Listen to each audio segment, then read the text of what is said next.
Welcome again to the Philosopher's Bench. Here are the philosophers. I'm Peter Kreeft. This is Father Ron Tacelli. We both teach philosophy at Boston College.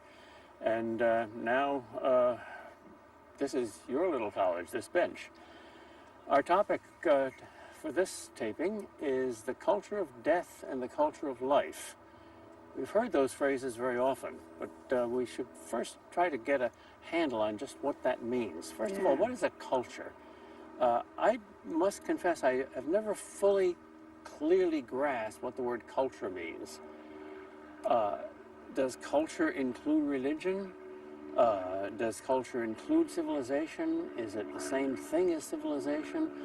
It's sort of like beauty. We all know what it means, but we can't define it. Right. Can you help us to define culture, first of all? I suppose that whoever invented the term culture of death, was it the Pope? Was it Pope John Paul II, I think, yes. He invented that term, wow.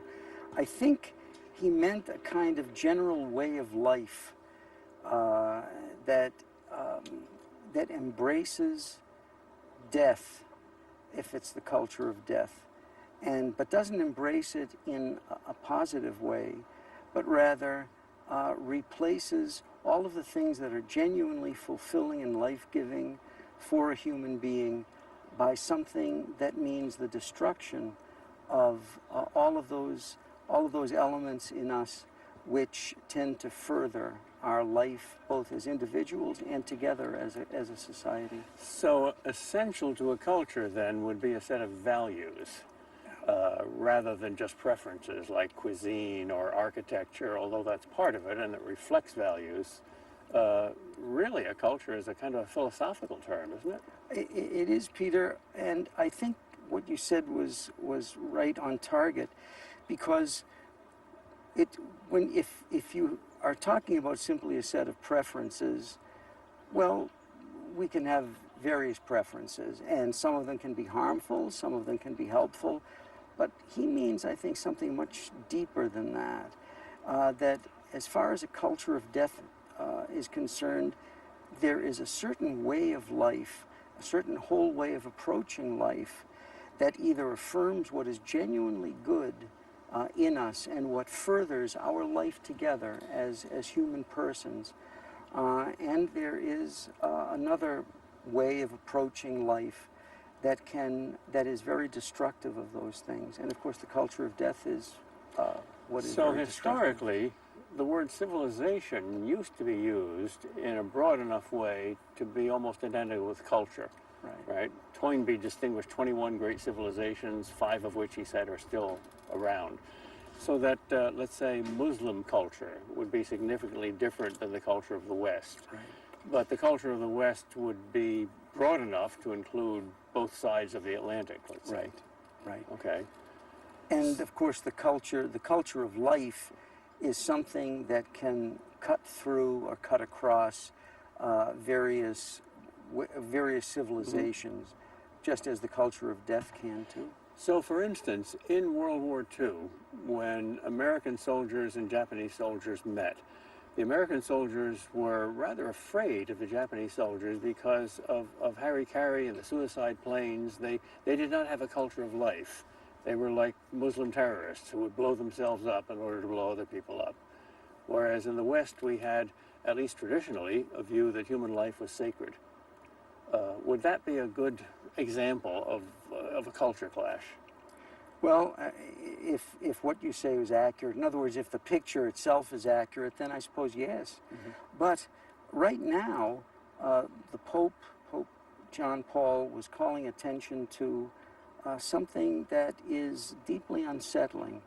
In other words, we in the West certainly seem to have lost not only our moorings as regards what particular things give us life and foster our life together, but really, in many ways, because of a kind of decadent culture that we've produced here in the West, we actively embrace many things that lead to a deep destruction of our lives as human persons. And the one obvious example of that would be euthanasia, where life itself is judged not worth living. Yeah. I remember reading one time in a magazine, the Rationalist Annual, I think it's a kind of atheist magazine, highbrow atheist magazine, and a fellow was writing about all of the good things that atheism can bring to us. And he mentioned, among other things, euthanasia. Mm-hmm. He said, we'll have abortion, we'll have euthanasia. I'm thinking, goodness gracious, what a wonderful thing to look forward to. This, I would say, is part of what the Pope was getting at when he said that, that we in the West not only have lost something, but we, in losing something, have begun to embrace some very, very dark things that are there in human nature, but we had always, at least before, thought we should oppose them. Yeah. But that's changed. And in a sense, that's the deepest level of the conflict. When Christ said, I am the way, the truth, and the life, it's easy to identify the way with morality, the right way to live, and the truth with philosophy and theology. But the life, that comes from the heart, and that fuels the other two. And if you don't have a love of life itself, then whatever is in life, even the good and the true, make no sense. Peter, you and I have long been opponents of abortion, and we've spoken against abortion, written things against abortion. When I was much younger, I thought that this was just an easy matter. In other words, all you had to do was just convince somebody that this is a human being. That's all. And that the argument was over. No.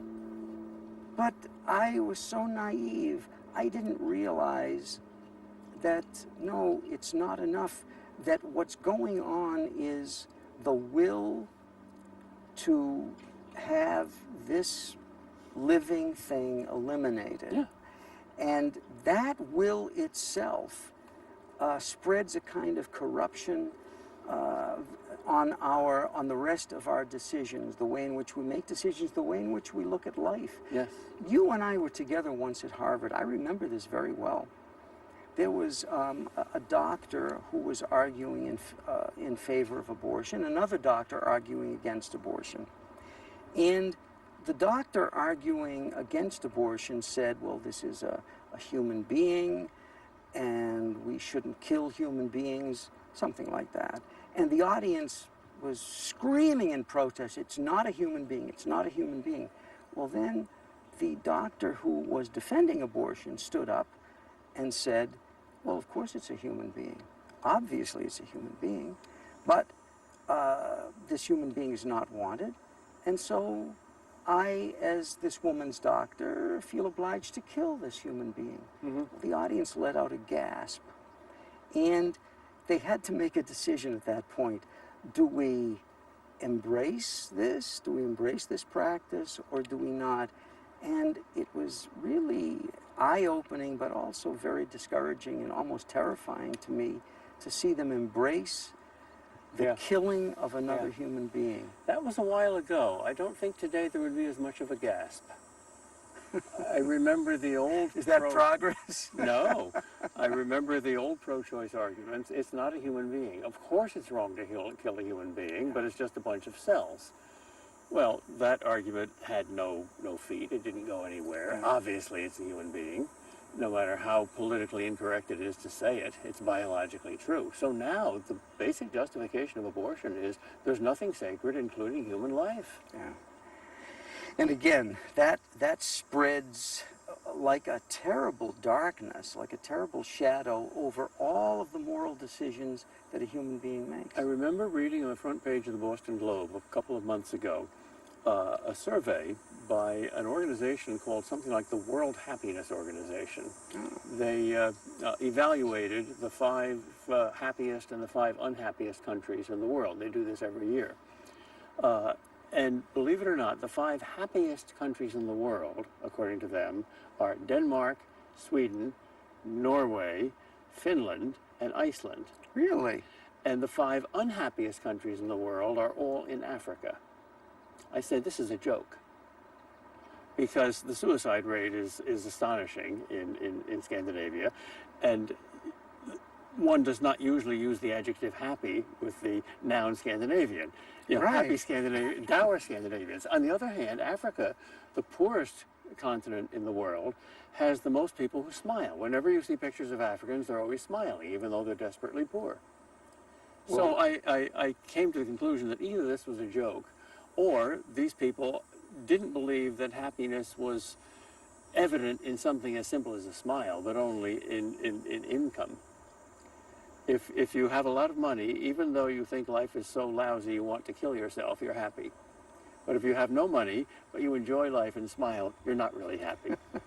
This is insane. This is literally insane. It really is. I don't know if you remember, Dorothy Parker once wrote this poem. Let me see if I can remember it. And this, it seems to me, is emblematic of our age. Razors pain you, rivers are damp.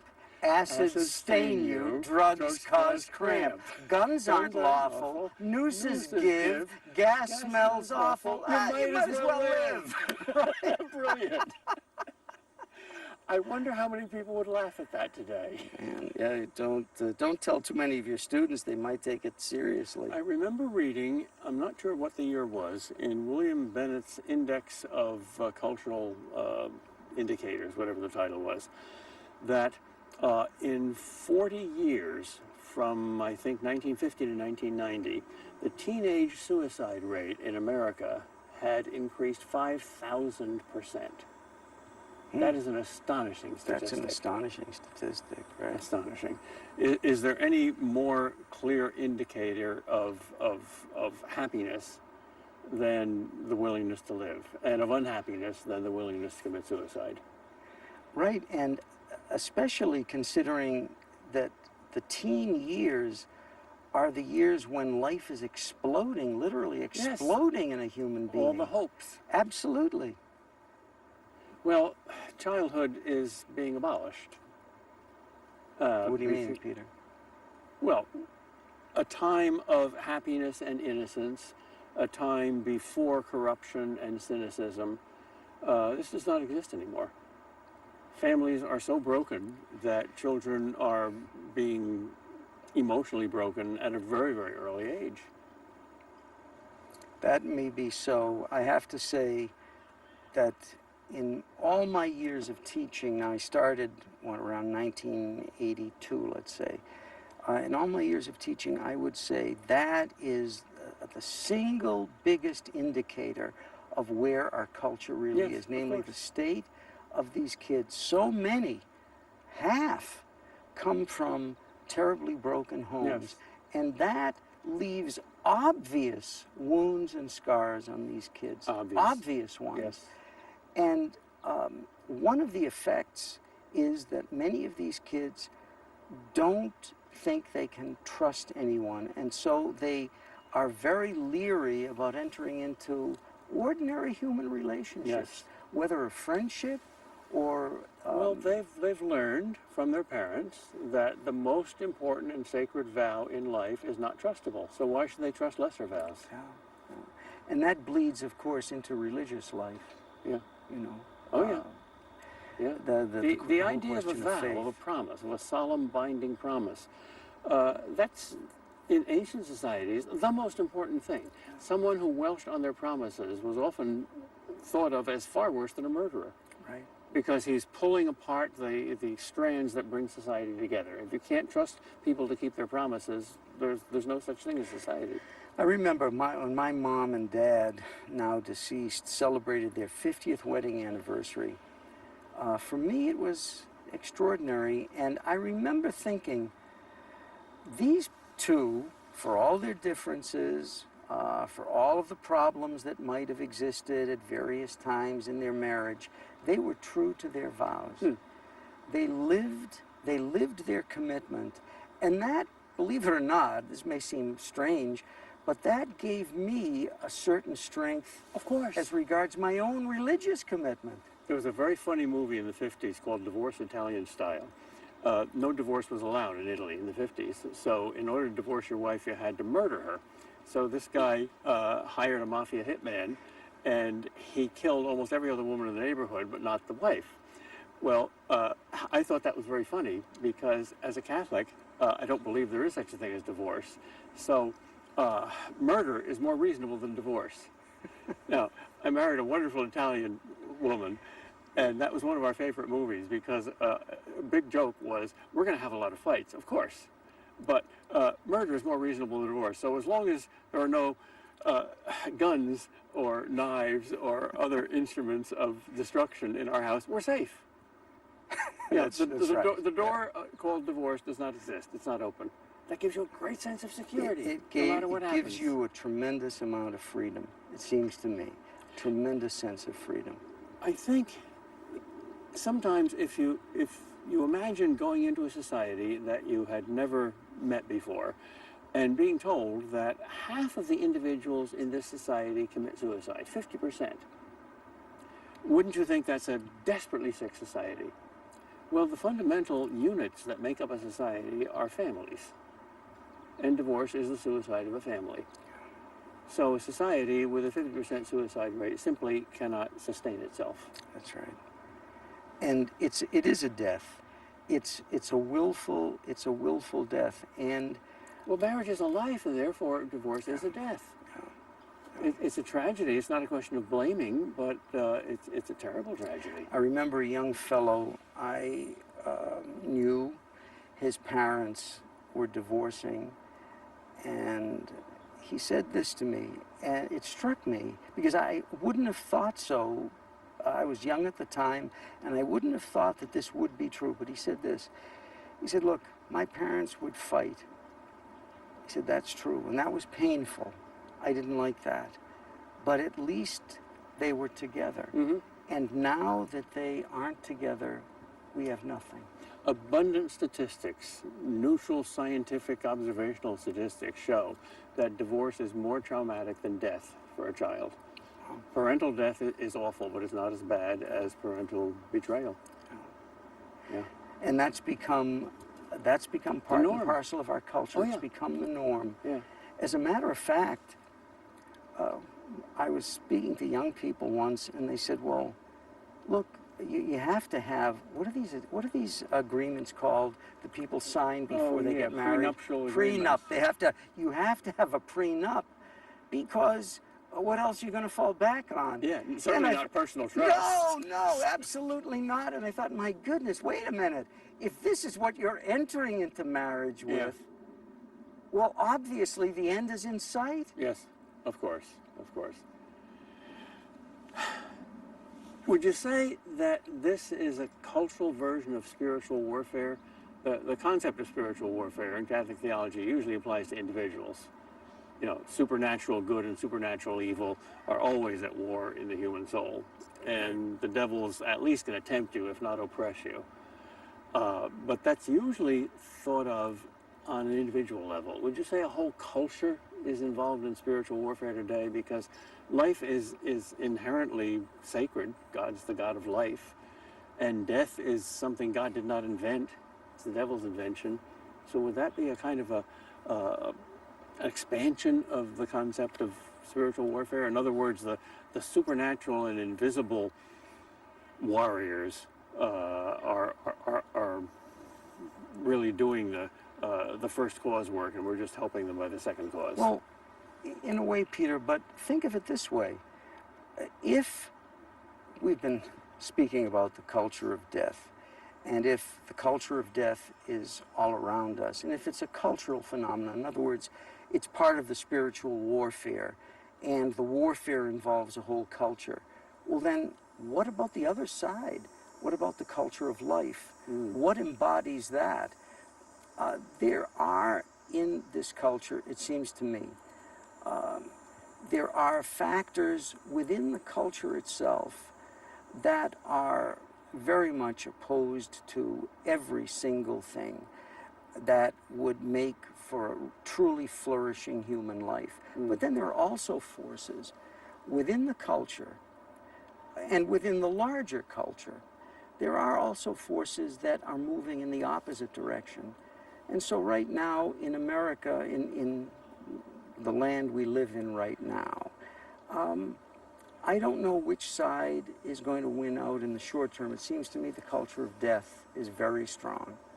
But there are, as there have to be, there really are forces that are moving against that, forces that are moving in the direction of life, forces that are moving in the direction of greater love, self-sacrifice.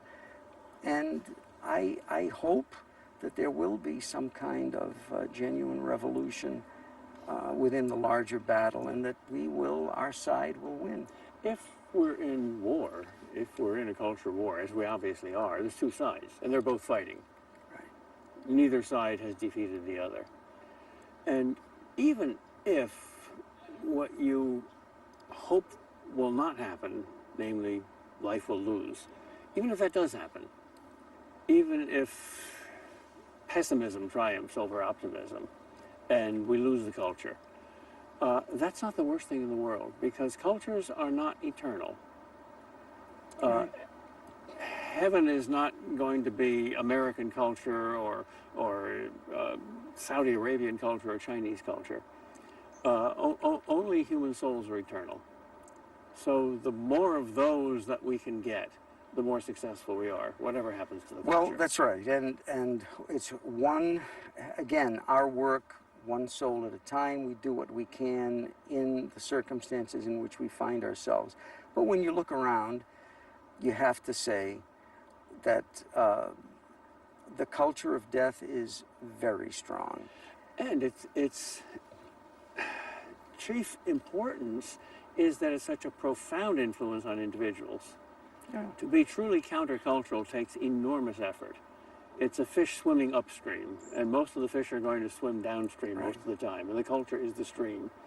So the fact that individual souls are infinitely more important than the culture does not mean that the culture is less important, but that the culture is more important because of its profound influence on individual souls. So nobody can retreat from cultural warfare. A Jesuit that I knew once said to me, the idea and the reality of Christian life can never really be defeated. It's what we've said ourselves. The light shines in darkness. The darkness can't destroy it. It may be that in the short run, the forces of darkness in America, in the country we happen to find ourselves in, that they will be ascendant and triumphant. But nevertheless, there's something in the human spirit that will always rebel against it, and the idea, the reality of the life of Christ and the life-giving reality of Christian faith, that can never ultimately be even in this world, we've got to win. Yeah. Not only because Christ is divine and the other side is not, but also because evil is self-destructive. It's like in the Lord of the Rings. It's not the power of the hobbits and the fellowship, but the weakness of evil, the self-destructiveness of evil that inevitably is going to decide the war.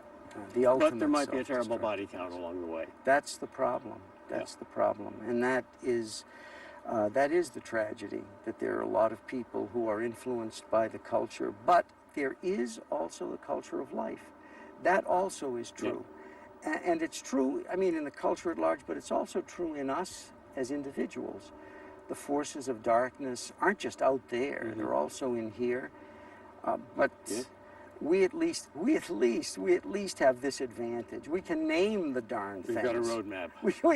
We got a map. Yeah. We've got a map that we have. How influential can an individual be in the culture? Obviously, someone like Mother Teresa or John Paul II is an enormous influence, but ordinary people, how far beyond what you see do you think ordinary goodness goes? There's a haunting saying, I read it in a number of Russian Orthodox writers, because of the solidarity of the human race, every little act of good or evil that you do to your neighbor has echoes that may be heard hundreds of years from now on the other side of the world that you don't suspect. Do you think that's exaggerated, or do you think that's true? No, not at all. I believe it's true, literally true. Peter, you know yourself. You've done things, and years later, you'll be informed about something you may not even remember that had a profound impact on someone's life. Yeah. And that itself will have a profound impact beyond itself. Yeah. That's why, no, the good really is diffusive of itself. It spreads itself out. And since it's ultimately more powerful than evil and death in the sense of evil, since it's more powerful, then yes, if human beings, individual human beings, give themselves to goodness, to truth, to love, to Christ, if they give themselves in that way, then the good they do is incalculable. You mentioned Mother Teresa. She said it's one person. What an incredible, enormous impact that one human being had. When you read the lives of the saints, some of the saints who founded religious orders, some of the saints who tried to reform religious orders, what incredible impact these people had. They're just individuals, but they're individuals who allowed the light of Christ to transform them and to push outward against whatever darkness was in them. And that always has a most profound impact. I meet a lot of Catholics, a lot of traditional people, a lot of conservative people who are temperamentally pessimistic, as I am too, but who have basically given up and said, what can I do? And the answer to that question you just gave, it's very simple. You can be a saint. Yeah, pray. So Pray. please help save the world. Be a saint. Thank you for listening and thinking with us. We'll see you again on the Philosopher's Bench.